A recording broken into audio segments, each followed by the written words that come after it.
Very fun gospel today. Jesus walking on the water. Classic gospel story. I mentioned on Tuesday of this week at Daily Mass when we had this reading again, I distinctly remember my mother reading me this specific story from the Children's Illustrated Bible. Good times. But those childish versions of this event, they're good, but they can kind of remind us of how much we've lost the real significance of this event.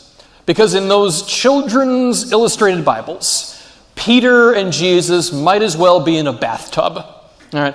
The waves are tiny and harmless. The sun is shining. There's no wind. And when Peter starts sinking into the waves, a reasonable child might very well think, well, who cares? What's the big deal? He can just swim the rest of the way to Jesus. This Peter guy is kind of a whiny, panicky guy. If you're an adult, you owe it to yourself to understand that the actual event was somewhat different. It was nighttime. There was a storm. The waves were rocking the boat back and forth, and people of that time and place were terrified of water. Water was dangerous. Large bodies of water were something to avoid. People were not strong swimmers. Even professional fishermen, people who lived their entire working life on the water, were not competent, confident swimmers. A few weirdos who actually could swim would do so with great hesitation and very little joy.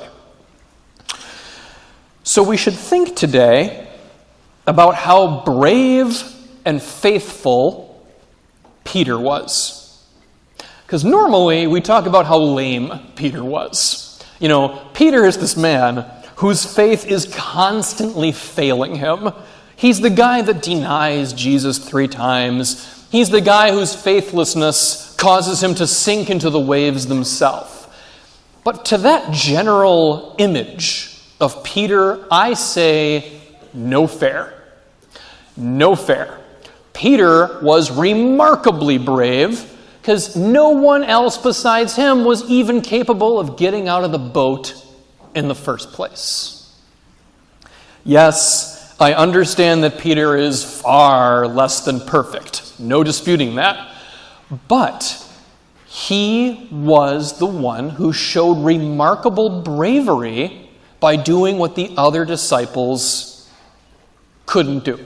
He was braver and more faithful than I would have been in that situation, and I'm pretty darn sure that most of you would have failed to meet that standard as well, and I intend to prove it by taking away the water in this story, because we're not really afraid of water these days, at least in the way that Peter and the disciples were. So imagine something with me. Go ahead and close your eyes. I'll take my chair now, if you please. So go ahead, seriously, you can close your eyes. Imagine that you are a disciple. All right? You are in the Jesus in crowd. Thank you. You can't be Peter, though. That won't make sense. So you get to be Bartholomew, I guess. Ladies, if you want to be Mary Magdalene, I'll allow it.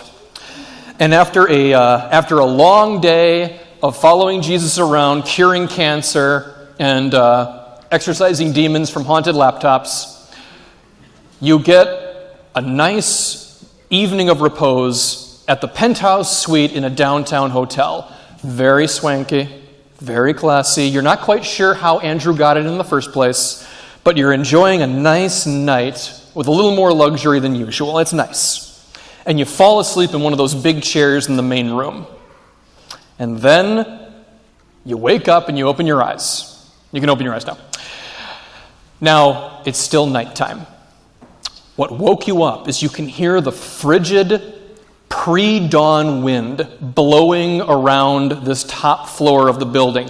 It's that kind of wind that just wakes you up in the middle of the night because it sounds like a serial killer is right outside your window, even though you're on the top floor of a hotel. It's that kind of wind. So it's dark, and it's windy, and it's scary. And then you notice that the balcony door is open. And as you get used to the low light conditions, you realize that Jesus is out there, standing on a tightrope, precisely halfway between your building and the next. And you're on the 78th floor, mind you. And as you're just staring at that, not quite sure what you're seeing, are you still dreaming? Is this a ghost? Like, what's going on? At about that point, Peter sees what you see. And he rushes over to the balcony and he shouts, "Jesus! Jesus, is that you? What's going on? Are you okay?" And Jesus beckons Peter to come join him. And Peter, out of fear and love for his beloved rabbi, he scrambles up to the balcony, scrambles up the ledge, and steps out on the tightrope. Now, you've known Peter for a couple of years now. You don't think he's ever been on a tightrope before. But he's doing okay. And he makes it about an eighth of the way to Jesus, and then a quarter of the way to Jesus, and then 5/8 of the way to Jesus or so, and then the wind blows, and he makes that critical error of looking down. His confidence is shattered. He loses his balance, and he falls. And then he grabs onto the tightrope right at the last second and says, "Jesus, help me!" And of course, he's Jesus. He comes right over immediately, grabs Peter's hand, pulls him up on the tightrope, and puts his hand on his shoulders. And as Peter is just standing there, just shaking breathless, Jesus just says, "Peter, you were doing so well. Why did you doubt? I'm right here on the same tightrope as you. So what could you possibly have to fear?" Some people look down on Peter for his faltering faith. I look up to Peter for his faith because I am afraid of heights the way he was afraid of water. And there is no way I would be getting out from the safety of the balcony. I just couldn't do it. I would be just the same as all those disciples who couldn't get out of the boat in the first place. Peter was the only one who even partially understood that the power of Christ is above and beyond anything that nature can dish out. Whatever happens next, Christ is with us. And even when all seems lost and we're hanging by a thread in our own desperation, that is when Jesus will pick us up once again and raise us up to new life.